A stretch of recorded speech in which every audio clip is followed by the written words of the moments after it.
La synthèse de la semaine, on rappelle la thématique. Paul Biya, la candidature de trop au Cameroun.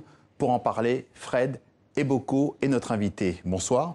Bonsoir. Vous êtes docteur en sciences politiques, directeur de recherche à l'IRD, l'Institut de recherche pour le développement. Alors donc on s'arrête d'abord sur une année, cette année 1982, c'est l'année durant laquelle Hissène Habré prend le pouvoir au Tchad, c'est l'année de la guerre des Malouines entre l'Angleterre et l'Argentine, et de manière plus anecdotique, c'est également l'année de la sortie de l'album de musique le plus vendu au monde, Thriller de Michael Jackson. Et pour ce qui nous concerne, celle du tout premier mandat au Cameroun de Paul Biya. 36 ans au pouvoir pour Paul Biya.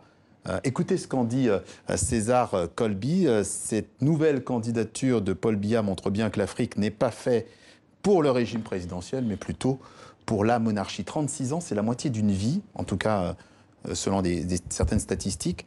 C'est une logique de dynastie royale ?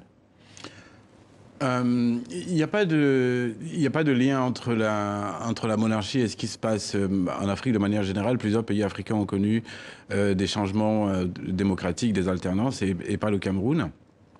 Et en ce qui concerne le Cameroun en particulier, c'est absolument pas une monarchie, il faut être sérieux. C'est un système autoritaire qui est confronté aujourd'hui à des successions de crises, mais c'est absolument pas une monarchie. Oui. Alors, la logique, c'est pas une logique en tout cas de monarchie. Non, c'est pas une logique monarchique, c'est une logique d'un régime autoritaire qui aujourd'hui est confronté à un certain nombre de problèmes politiques dont on va parler tout à l'heure. Alors certains de nos internautes nous parlent également aussi de laissons l'État rentrer dans nos sociétés traditionnelles africaines.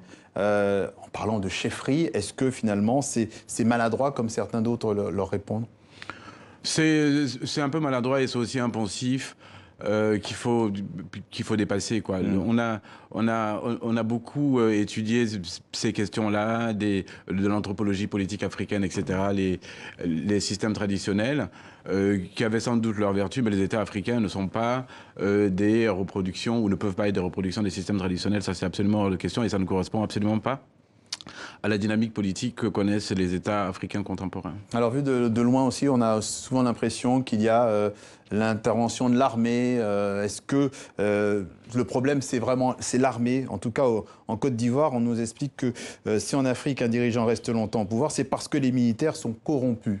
Les malheurs de l'Afrique reposent sur l'armée.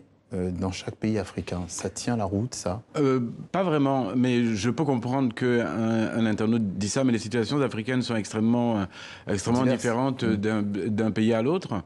Mais il y a toujours une conjonction de facteurs qui peuvent expliquer la longévité de certains présidents au pouvoir ou les crises politiques. Dans certains pays, l'armée contrôle vraiment le régime politique, et dans d'autres, l'armée est au service d'un régime politique. Dans le cadre du Cameroun, l'armée est extrêmement légaliste et elle est au service du régime de Paul Biya. Ouais, alors qu'est-ce qui explique justement cette longévité pour Paul Biya?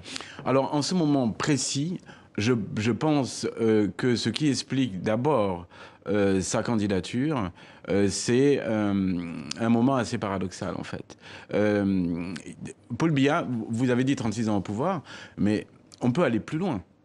Paul Biya est dans les cercles du pouvoir camerounais depuis qu'il a 29 ans et qu'il est revenu de ses études en France, où il a été nommé très vite comme conseiller à la présidence au Cameroun en 1962. Il avait 29 ans. Il est devenu Premier ministre, il en avait 35. Et donc aujourd'hui, il en a 85, il est encore candidat à... C'est une continuité pour vous dites? C'est pas seulement une continuité, en fait, c'est un moment sur lequel on doit réfléchir. Qu'est-ce que nous dit cette longévité et cette candidature du Cameroun, en fait, de ce qu'est devenu le Cameroun? Parce que quelqu'un qui est au pouvoir depuis aussi longtemps, qui travaille depuis aussi longtemps, il travaille depuis 56 ans. C'est extraordinaire, c'est-à-dire qu'il y a des Camerounais qui n'étaient pas nés quand Paul Biya a commencé à travailler. Certains vont déjà à la retraite et Paul Biya continue à travailler.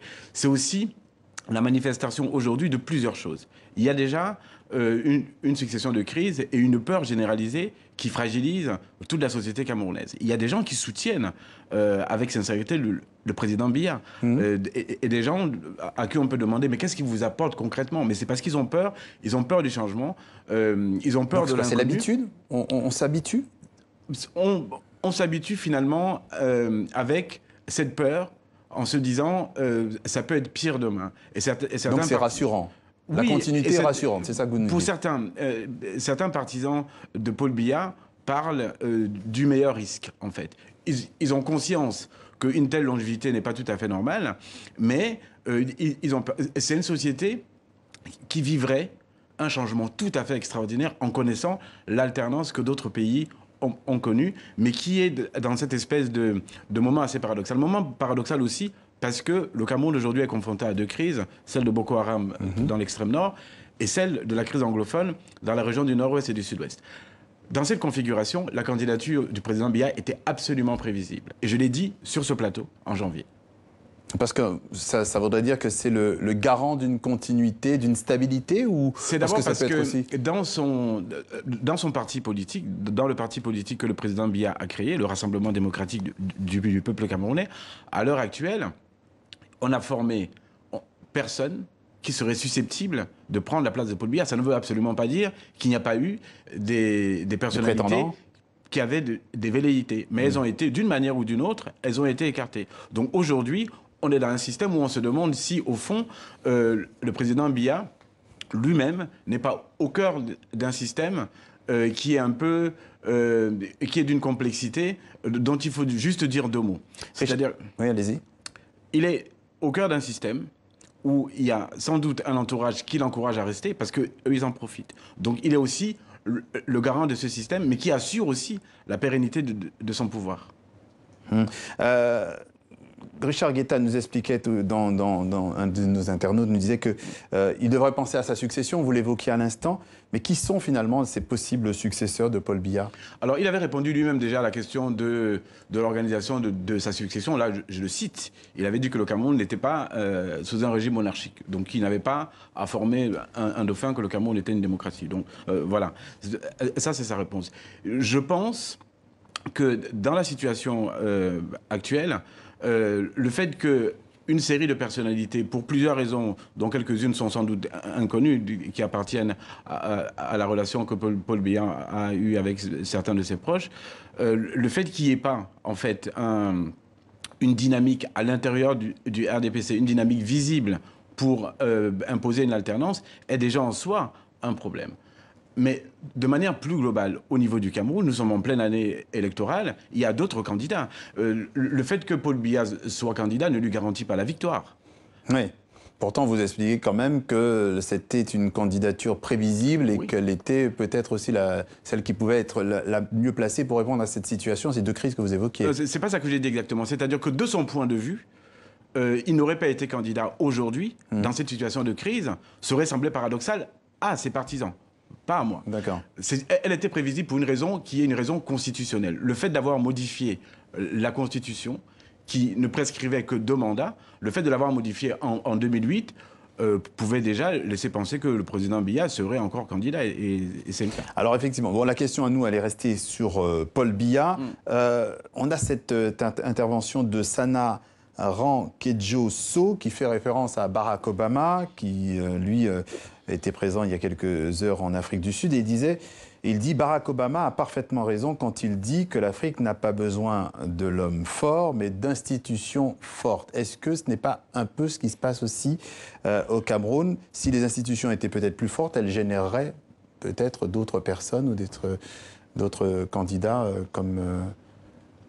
Je pense que c'est une formule qu'on peut comprendre, c'est-à-dire qu'en gros, je pense que ce que le président Obama voulait dire, c'est qu'il ne faut pas attendre un homme providentiel. Oui. Mais il faut assurer... C'est pas un peu le cas en ce moment? Quand on voit une longévité comme ça, est-ce qu'on n'a pas l'impression qu'il y a une logique d'homme providentiel? Je ne pense pas que les Camerounais, en tout cas pour ce qui concerne le Cameroun, attendent un homme providentiel, mais il y a une partie des Camerounais qui aspirent à un changement social, à un changement politique, voire à une alternance politique.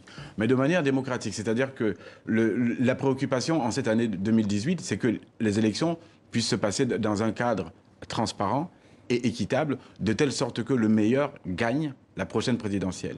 Et le fait que le président Biya soit candidat ne doit pas être en soi un problème. Il a le droit d'être candidat. Le problème, là, c'est le code électoral du Cameroun qui est complètement en défaveur de l'opposition, puisque c'est une élection à un tour. Vous pouvez gagner l'élection camerounaise avec 35% de voix au premier tour. Et vu les assises du Rassemblement démocratique du peuple camerounais, c'est un véritable handicap pour les partis de l'opposition. La précision de Fred Eboko, qui, on le rappelle, est directeur de recherche à l'Institut de recherche pour le développement, l'IRD, ici en France. On notera également que vous coordonnez le prochain numéro de la revue politique africaine qui portera sur le Cameroun, avec ce titre, Cameroun, l'État stationnaire. Merci d'être passé par le journal Afrique de TV5 Monde. Merci à vous.